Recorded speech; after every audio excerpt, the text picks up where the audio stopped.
ఒక్క మాట కూడా లేదు. ఇంకా దారుణమైన మాట, బీసీలను కులగణన పేరుతో వంచి అవమానించి, ఈ మాట మేమనలేదు, ఒక కాంగ్రెస్ ఎమ్మెల్సీ గారంటే ఆయనను కూడా సస్పెండ్ చేసి పారేసినారు. మీరు ఎట్లా తగ్గిస్తారయ్యా?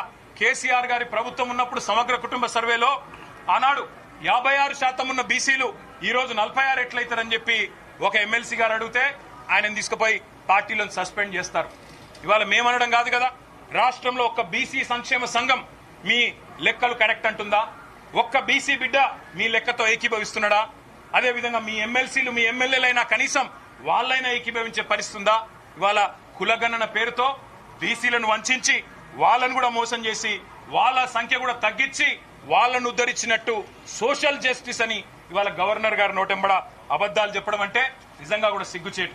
అదేవిధంగా కాంగ్రెస్ తల్లిని తీసుకొచ్చి రుద్ది, కాంగ్రెస్ తల్లిని సెక్రటేరియట్ లో పెట్టి, రాహుల్ గాంధీ తండ్రిని సెక్రటేరియట్ ముందు పెట్టి అదేదో గొప్ప పని చేసినట్టు, తెలంగాణకు వాళ్ళేదో ఉద్ధరించినట్టు సిగ్గు లేకుండా మాట్లాడుతున్న ఈ ప్రభుత్వానికి మేము చెప్పేది ఒకటే, కాంగ్రెస్ తల్లిని రాహుల్ గాంధీ తండ్రిని మంచిగా భద్రంగా ప్యాక్ చేసి గాంధీ భవన్ పంపిస్తాం 3 ఏళ్ల తర్వాత.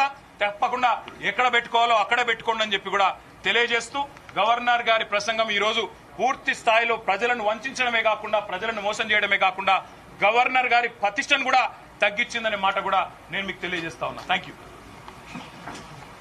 అట్టర్ ఫ్లాప్ పరిపాలన ఏదైతే ఉందో